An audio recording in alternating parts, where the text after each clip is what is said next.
하나님 말씀은 야고보서 1장 1절에서 4절까지의 말씀입니다.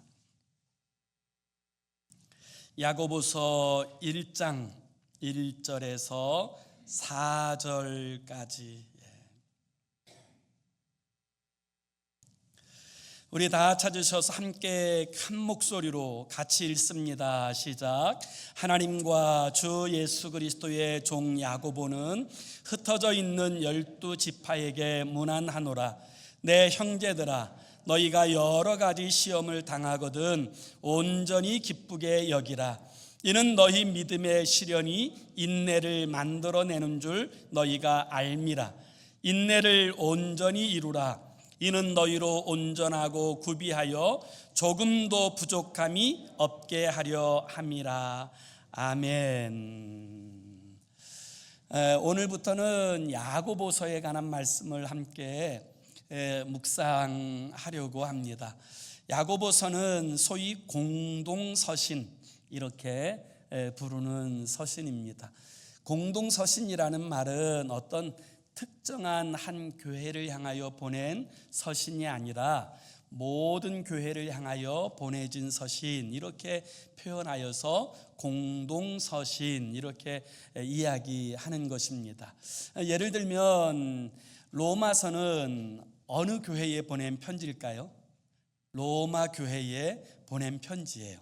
갈라디아서는 갈라디아 지역에 있는 교회에 보낸 편지, 에베소서는 에베소 교회에 보낸 편지, 빌립보서는 빌립보 교회에 보낸 편지, 고린도서는 고린도 교회에 보낸 편지, 이렇게 각 교회의 형편과 상황에 맞추어서 보낸 편지들이 있는 반면에 이 어떤 한 특정 교회가 아니라 모든 교회들을 향하여 보낸 편지를 공동서신, 이렇게 이야기하는데요.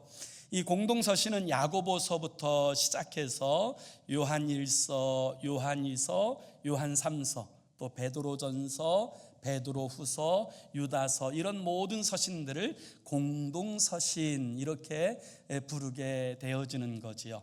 그래서 이 공동서신은 어떤 의미에서 우리가 더 쉽게 잘 적용할 수 있는 그런 말씀으로 기록되어져 있다, 이렇게 보면 좋을 것 같습니다.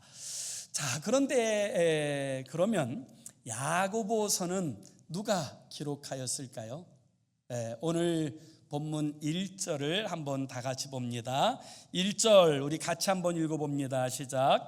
하나님과 주 예수 그리스도의 종 야고보는 흩어져 있는 12지파에게 문안하노라. 아멘. 그래서 1절에서 이 야고보서를 기록한 저자가 스스로 자신을 소개할 때 하나님의 종, 예수 그리스도의 종 야고보, 이렇게 소개하고 있어요.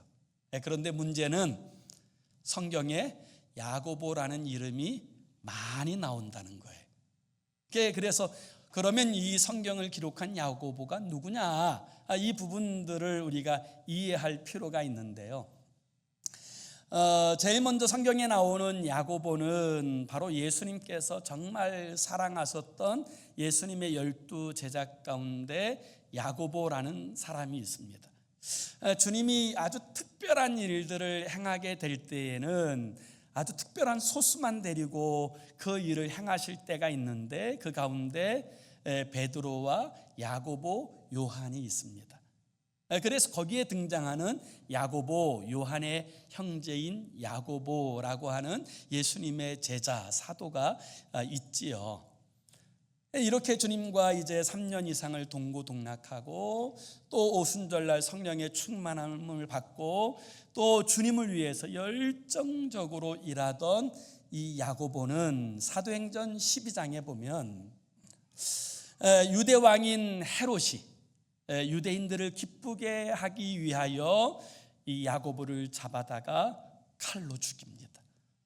그래서 예수님의 12제자 가운데 첫 번째로 순교하게 되어진 사람이 바로 야고보예요. 그리고 이 때는 야고보서가 기록되기 훨씬 이전에 있었던 일이었기 때문에 그 예수님의 제자 야고보는 이 야고보서의 저자일 수 없는 거지요.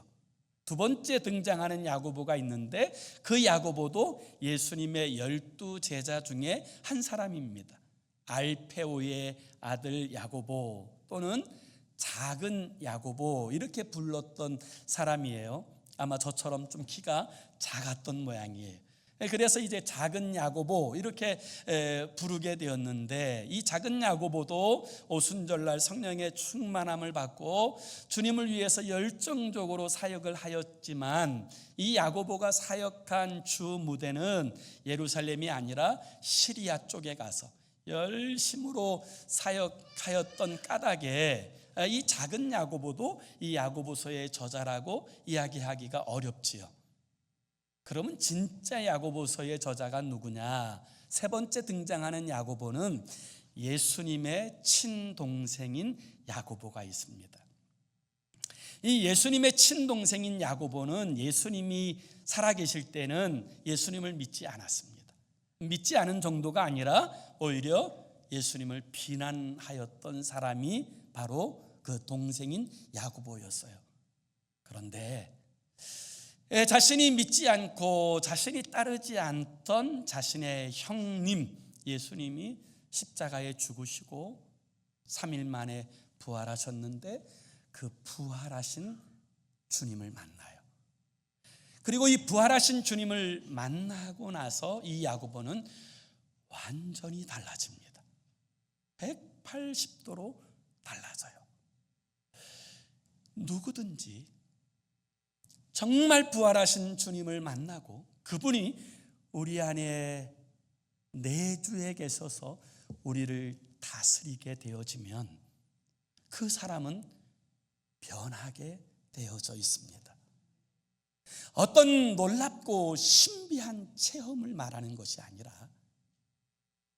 어떤 고백을 말하는 것이 아니라 그 인격 속에서 주님의 그 인격이 드러나고 주님의 성품이 나타나게 되어져 있다라는 거예요. 그래서 정말 주님이 우리를 통치하시고 다스리게 되어질 때 어떤 사람이든지 변하고 인격과 성품과 삶이 변화된 모습으로 나타나지는 것을 알 수 있는데 그것이 바로 야고보에 관한 이야기라고 말할 수 있는 거지요. 자, 그러면 우리는 이제 이 예수님의 동생인 야고보가 부활하신 주님을 만나고 나서 그때부터 얼마나 열정적으로 주님을 위해서 헌신하고 죽도록 충성하였는지 이 예루살렘 교회는 다 이 야고보를 너무나도 사랑하게 되었고 이 야고보를 예루살렘 교회의 감독으로 세우게 됩니다.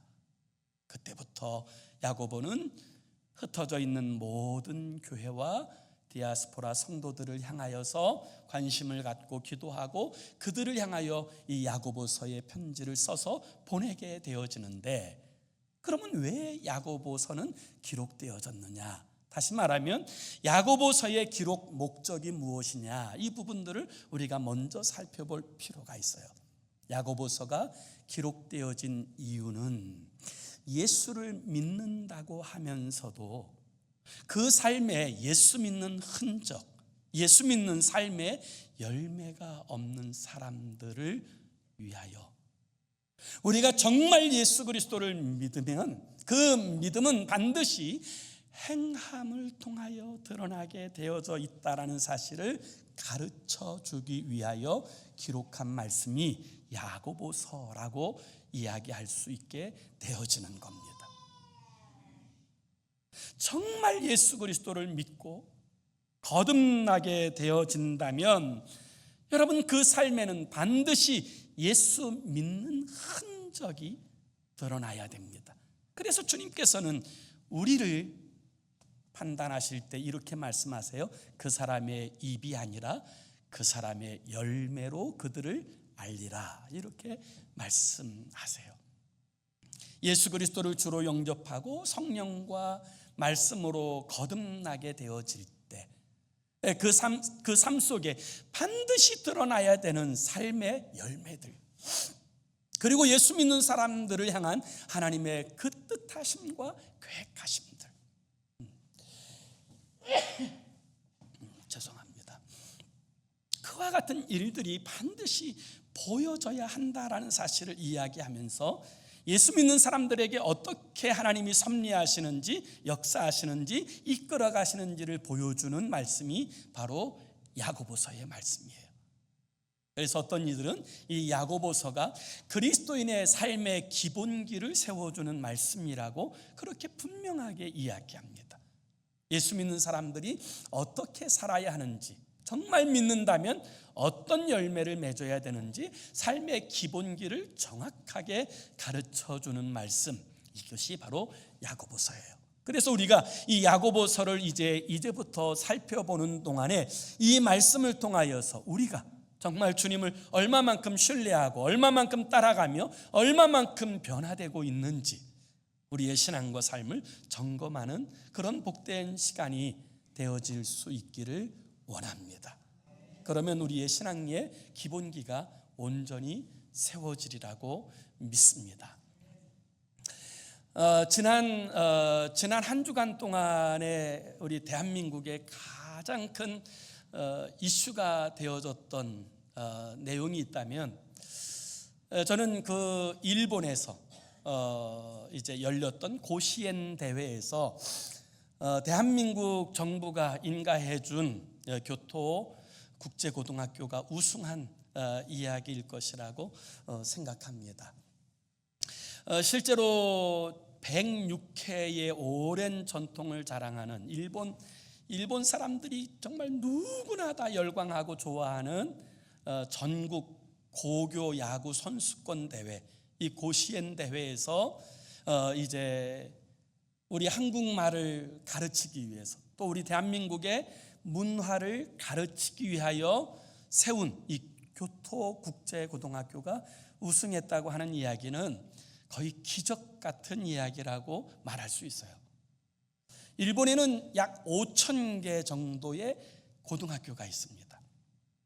그런데 이 5,000개의 고등학교 중에서 야구팀을 가지고 있는 고등학교가 4,000개나 된다 그래요.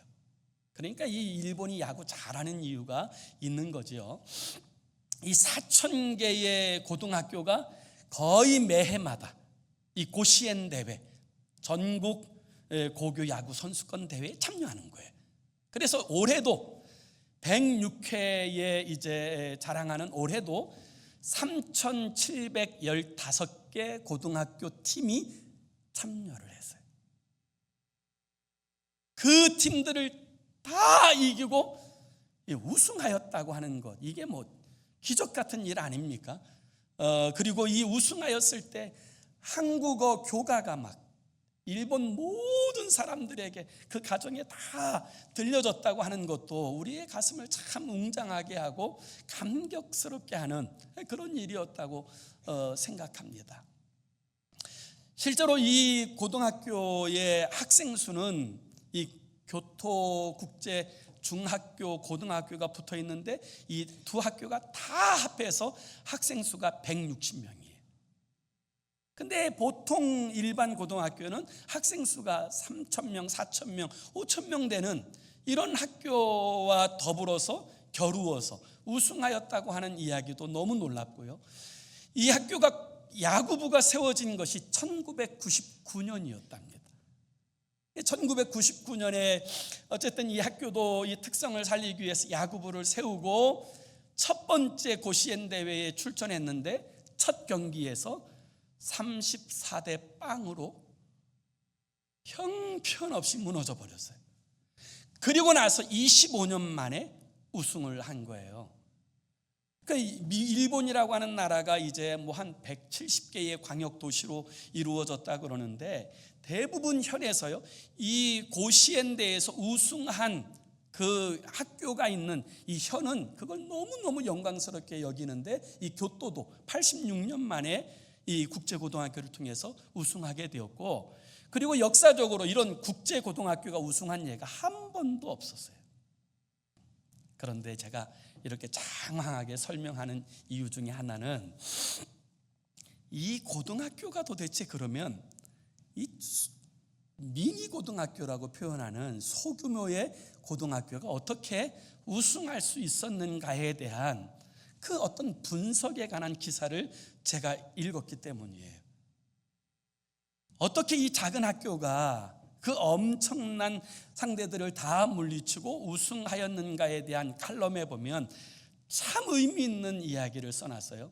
어떤 그 이제 분석가가 이렇게 말했어요. 그 작은 학교가 우승할 수 있었던 가장 결정적 원인을 들라고 하면 그 학교의 운동장이 너무 작기 때문이라는 거예요. 이게 무슨 얘기냐면 이 학교가 워낙 작은 학교이고 그러다 보니까 운동장도 너무 작아서 야구장도, 이 야구장 보통 규격의 절반밖에 안 되는 운동장을 가지고 있었다는 거예요. 그러다 보니까 보통 고등학교처럼 마음껏 공을 때리고 경기할 수 있는 그런 상황이 아니다 보니까 이 학교는 처음부터 기본기만 연습했다는 거예요. 시합하기가 너무 어려우니까 그냥 그 선수 한 사람 한 사람 다 데려다가 기본기만 죽도록 연습을 시켰더니 오히려 실전에서 엄청난 일을 이루어낼 수 있었다라고 하는 것이 우승에 대한 분석 기사예요. 제가 이 기사를 읽으니까 굉장히 은혜가 되더라고요. 신앙도 저는 마찬가지라고 믿습니다. 신앙에 있어서 흔들리지 않고 나아갈 수 있는 여러분 이유는 신앙의 기본기가 있어야 되거든요. 이 신앙의 기본기는 여러분 예수 그리스도를 만나고 나서 말씀과 기도로 주님과 동행하는 삶, 이게 신앙의 가장 중요한 기본기예요. 그리고 이 신앙의 기본기가 철저하게 되어져 있을 때 그 삶에는 반드시 신앙의 열매, 이 믿음의 역사가 우리의 삶에 나타나게 되어지는 줄로 믿습니다. 그래서 오늘 이 야고보서는 이 부분들을 아주 중요하게 가르치고 있는데요, 주님께서는 우리가 이 신앙의 건강한 기본기를 세우고 영적으로 성숙한 하나님의 사람이 되게 하기 위하여서 우리에게 허락하여 주시는 것이 있다. 이것이 바로 오늘 본문의 말씀이에요. 그 허락하시는 것이 뭐냐면 우리의 삶에 시험과 시련을 허락하여 주신다. 이렇게 말씀하시는 거예요. 시험과 시련. 사랑하는 성도 여러분, 우리가 다 그래도 과거에 학교 다녔던 그런 경험들을 다 가지고 있지 않습니까? 그런데 우리가 학교에 다닐 때 여러분 누구나 다 시험을 치르게 되어지는데 여러분 여기에서 혹시 그 시험 치는 그 시간이 사모되고 기다려지고 즐겁다 그렇게 여기셨던 분들이 혹시 계십니까? 혹시 다른 나라에서 오신 분들이 있을지 모르지만 아마 거의, 아니 모든 사람들은 여러분 이 시험을 즐기지 못하였을 것입니다. 그렇다고 해서 이 시험이 필요 없어 라고 이야기할 수 있습니까? 그건 그럴 수 없어요. 왜냐하면 이 시험이 주는 유익이 있다라는 것을 누구나 인정하기 때문에 그렇습니다. 우리가 시험을 치르게 되어지면 우리의 성적과 위치를 알 수 있게 되고 어떤 부분이 연약한지 뭘 준비해야 되는지를 깨닫게 되고 배우게 되는 거예요. 그 일들을 통하여서 우리가 보완하고 성적이 향상하고 발전할 수 있게 되어지는 것. 그래서 여러분 이것이 중요하지 않습니까? 성도에게도 마찬가지. 성도에게도 여러분 하나님께서 시험과 시련을 주시는 이유가 있어요. 그것이 기쁘고 즐겁고 엔조이할 수 있는 것은 아니지만 그럼에도 불구하고 이 시험을 주시는 하나님의 허용하시는 목적이 있다라는 사실을 우리는 반드시 기억할 필요가 있어요. 그러면 왜 하나님은 우리의 신앙의 성장과 순수한 신앙을 위해서 여러분 왜 시험을 주시는가? 오늘 한번 다시 2절의 말씀을 다시 한번 봅시다. 우리 2절을 함께 같이 읽습니다. 시작. 내 형제들아, 너희가 여러 가지 시험을 당하거든 온전히 기쁘게 여기라. 아멘. 하나님께서 우리에게 시험을 허락하여 주시는데 그 시험을 뭐라고 표현하냐면 여러 가지 시험이래요. 한 가지만 시험하시면 좀 편한데 하나님께서 우리에게 시련과 시험을 허용하실 때 그 시험은 여러 가지라는 거예요. 형형색색의 시험들을 허용하신다는 거예요. 어쩔 때는 물질 때문에 힘들고 어려울 때가 있고, 또 어떨 때는 이 사람과의 관계 때문에 막 힘들고 시험 들고 막 배신당하고 아파할 때가 있고, 또 어쩔 때는 이 건강 때문에 막 힘들고 고생스럽고 막 시험 들 때가 있지 않습니까? 이걸 여러 가지 시험이라고 표현하는 거예요. 또 때로는 그 시험이 개인적으로도 오기도 하지만 어떨 때는 그 시험이 가정적으로 오기도 하고, 또 어떨 때는 교회적으로 오기도 합니다. 그래서 주님께서 우리에게 허용하시는 시험은 여러 가지 시험이라고 말씀하세요. 그런데 이 여러 가지 시험을 하나님이 허용하실 때 우리가 가져야 될 자세, 태도가 뭐냐, 이게 참 중요하죠. 반드시 우리에겐 이 시험이 오게 되는데 그때 어떤 자세와 태도를 가져야 되느냐, 오늘 2절 하반절을 다시 보세요. 너희가 여러 가지 시험을 당하거든 온전히 기쁘게 여기라. 온전히 기쁘게 여기라.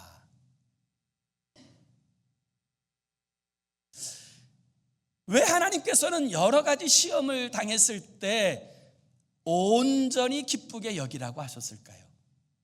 그 이유는 시험을 당했을 때 좌절하고 낙심하고 절망하면 절대로 시험을 이길 수가 없기 때문이에요. 온전히 기쁘게 여기라는 말은 시험 온 것을 기뻐하라는 뜻이 아니라 기뻐해야 이 시험을 감당하고 이겨낼 수 있다라는 말이에요. 하나님께서 허락하신 시험인 줄 알고 기뻐해야 이 시험을 이겨낼 수 있다라는 거예요. 그래서 여기서 또 하나 중요한 것은 온전히 기쁘게 여기라는 거예요. 이 온전히라는 말이 가진 의미는 뭐냐면 끝까지라는 의미를 포함하고 있어요.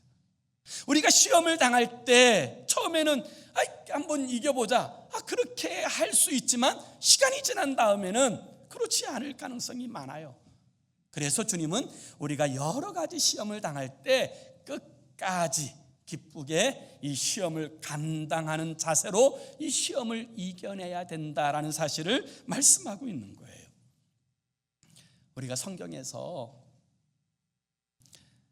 여러 가지 시련을 당한 사람 한 사람을 딱 떠올리라 그러면 누가 제일 먼저 떠오릅니까? 욥이죠. 욥. 이 말할 것도 없는 엄청난 시련을 당하였던 이 욥. 그 몰골이 너무 처참하고 너무너무 안타까우니까 심지어 그 사랑하는 아내마저도 차라리 하나님 저주하고 죽으라고 이야기할 만큼 이 당한 시련이 너무너무 큽니다. 그럼에도 불구하고 욥은 끝까지 그 순전함을 지켰어요. 그가 끝까지 순전함을 지킬 수 있었던 그 이유는 욥기서 23장 10절에 보면 이렇게 고백하고 있습니다. 내가 가는 길을 그가 아시나니 그가 나를 단련하신 후에는 내가 순금같이 되어 나오리라. 이 시련, 사실 이 욥도 이 시련이 왜 왔는지 무슨 의미였는지 처음엔 잘 알지 못했어요. 정말 힘들었습니다. 그리고 이 시련이 다 감당되어졌을 때 욥이 깨달은 것이 있어요. 내가 그 전에는 하나님을 귀로만 들었더니 이제는 눈으로 배웁습니다. 하나님을 이제야 바로 알게 되었습니다. 여러분, 시련, 하나님께서 우리에게 허용하신 이 시험에는 의미가 없는 것이 아니라 유익이 있어요. 의미가 있는 줄로 믿습니다. 그래서 여러분, 이 시험이 주는 유익이 뭐냐? 오늘 한번 다시 3절, 우리 다 같이 3절을 함께 읽습니다. 시작. 이는 너희 믿음의 시련이 인내를 만들어내는 줄 너희가 알미라. 아멘. 여러분, 군인은 훈련을 통해서 강하게 됩니다. 학생은 시험을 통하여서 실력이 향상되고, 가수는 연습을 통하여서 이제 실력을 늘게 하는 것이지요. 마찬가지로 성도도요, 하나님께서 허락하여 주신 시험과 시련을 통하여서 하나님을 배우고 알고, 그리고 더 성숙한 신앙으로 나아가게 하시는 줄로 믿습니다. 그것이 시련을 주신 목적이에요. 어떤 의미에서 우리는 이민자들 아닙니까? 이민자들이 저는 갖는 강점 하나가 있다고 생각을 해요. 그 강점 중에 하나가 뭐냐면 인내를 어쩔 수 없이 배우게 된다는 거예요. 그러니까 이민자가 이민 와서 여러분 제일 먼저 느끼는 감정이 뭐예요? 비빌 언덕이 없다. 누구한테도 손 벌릴 비빌 언덕이 하나도 없어요. 그래서 하나님만 바라보고 하나님만 의지해야 되고, 그 일들을 통하여서 우리가 뭘 배워요? 믿음의 인내를 배우는 거예요. 그래서 어떤 분이 그런 표현 하시더라고요. 이민 생활한 만큼 인내심이 늘더라는 거예요.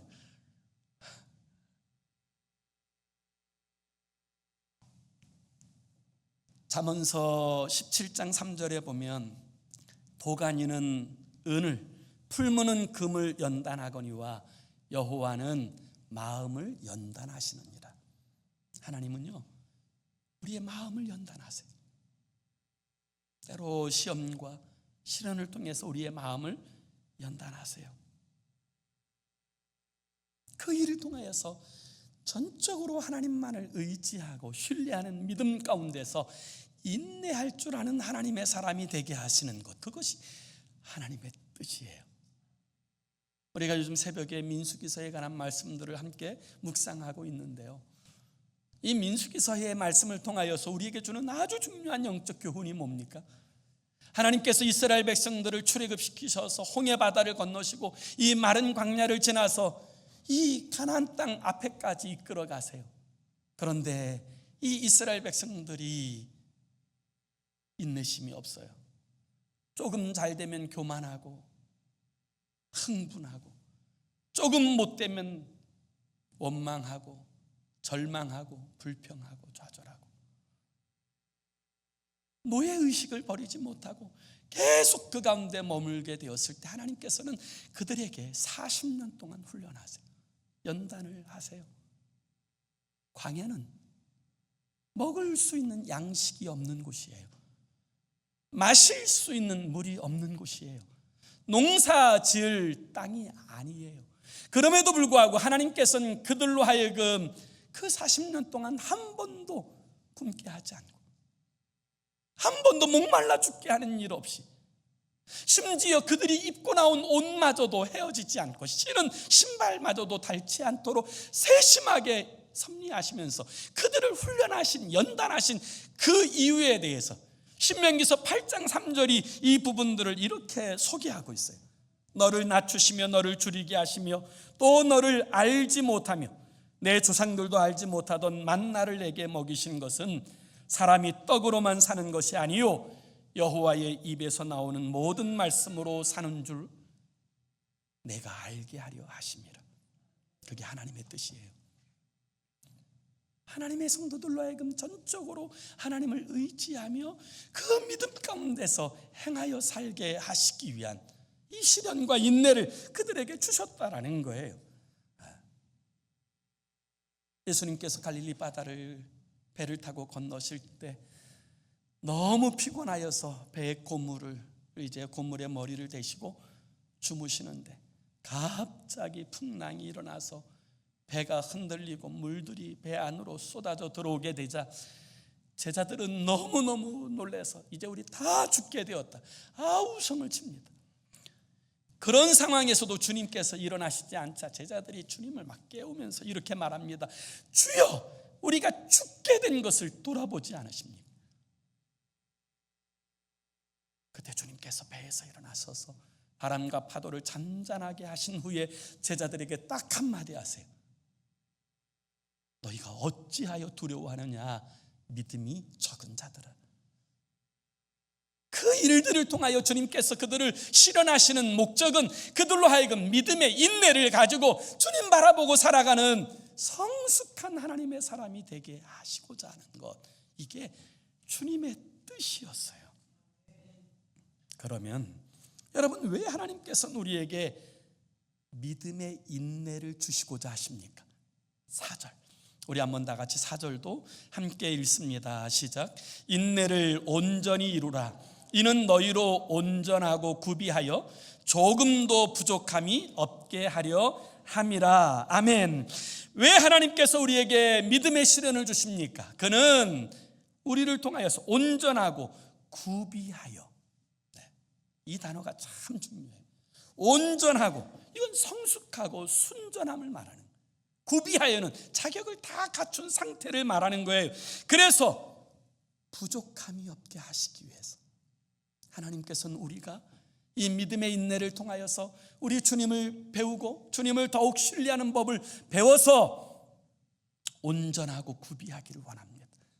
그 일들을 통하여서 복된 삶이 되고, 그 복된 삶을 통하여 하나님의 영광이 드러나기를 원하시는 것, 그것이 하나님의 뜻이에요.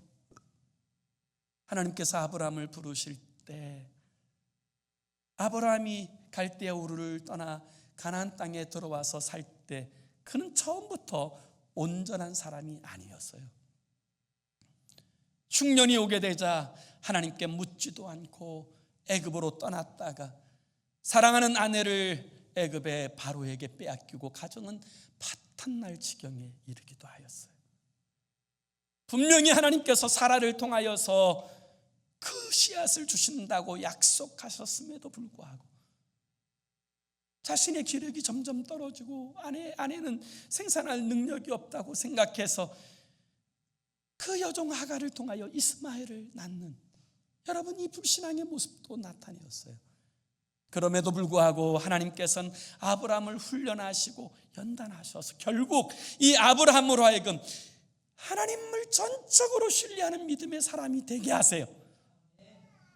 창세기서 22장에 그 독자 아들 이삭마저도 내놓으라고 하시면 하나님의 뜻이 있음을 신뢰하면서 내놓을 수 있는 믿음의 사람으로 만드신 후에 이 아브라함으로 하여금 복의 근원이 되게 하여 주시는 거예요. 그게 하나님께서 시험하시고 연단하시는 이유예요. 오늘 우리들의 삶의 자리에서도 여러분, 시험은 옵니다. 시련이 와요. 그때 우리는 이 일들을 향한 하나님의 뜻이 무엇인지를 볼 수 있는 영적 안목을 가지고 여러분, 그 하나님의 뜻 가운데서 이 시험을 기쁘게 여기며 감당하여서 우리 주님을 철저하게 의지하는 믿음의 사람으로 온전하고 구비하게 되어지면 하나님께서는 우리를 통하여 복의 근원 삼으시고 우리를 통하여 이 땅 가운데 하나님의 영광을 나타내시고 하나님의 나라를 세워가시는 줄로 믿습니다. 그 일에 쓰임받는 저와 여러분의 삶이 되기를 예수 이름으로 축원합니다. 기도합시다. 우리 함께 같이 기도하기 원합니다. 이렇게 기도했으면 좋겠어요. 주님, 순수한 믿음의 사람으로 살게 하시고 우리에게 허락되어진 이 시련과 시험을, 이 연단을 잘 감당하여 온전하고 구비하여 부족함 없는 주의 사람으로 서게 해달라고, 그리고 우리를 통하여서 주님 허락하신 삶의 자리를 하나님의 나라로 세워가게 해달라고 우리 함께 합심으로 기도하겠습니다. 하나님 아버지, 우린 참으로 연약합니다. 아버지, 시험이 오고 시련이 오면 아버지 좌절할 때도 많습니다. 낙심할 때도 많습니다. 그러나 오늘 주님께서 아버지 우리에게 허락하신 이 시험과 시련을 통하여 아버지, 우리를 온전하고 구비하여 조금도 부족함이 없는 하나님의 사람으로 만드시기 위한 하나님의 프로젝트인 것을, 하나님의 그 계획하심인 것을 알게 하여 주시고, 우리로 하여금 아버지 이 믿음의 시대를 잘 이겨내어서 이제는 아버지 아브라함과 같이 복의 근원이 되어서 아버지 하나님의 뜻을 이 땅에 세워내며 주의 영광을 나타내는 주의 사람들로 살게 하시고, 아버지 주님 기뻐하시는 그 거룩한 일들을 성취해가는 주의 사람들로 서게 하여 주시옵소서. 오늘 아버지 우리들의 삶에 시련이 왔습니까? 시험이 왔습니까? 아버지 믿음으로 해석하게 하시고 아버지 믿음 가운데 살아가도록 다스려 주시고 통치하여 주시옵소서. 아버지 우리로 하여금 이 과정을 통하여 온전하고 구비하여 조금도 부족함이 없는 주의 사람으로 서게 하시고 우리 하나님을 영화롭게 하는 주의 거룩한 백성으로 서도록 우리 주님 통치하시고 인도하여 주시옵소서. 각 사람들이 그 은혜를 힘입게 하여 주시옵소서.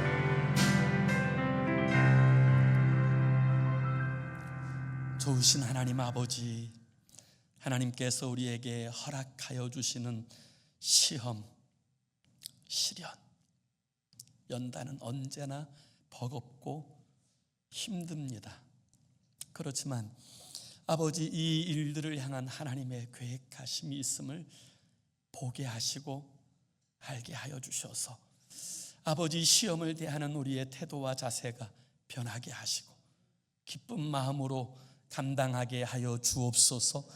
그리고 아버지 우리가 기쁜 마음으로 이 시련을 감당하게 될 때 우리는 온전하고 구비하여 조금도 부족함이 없는 하나님의 사람으로 서게 하시고 또 그 일을 통하여서 복의 근원 되게 하시는 우리 하나님의 그 섭리하심들을 알게 하여 주옵소서.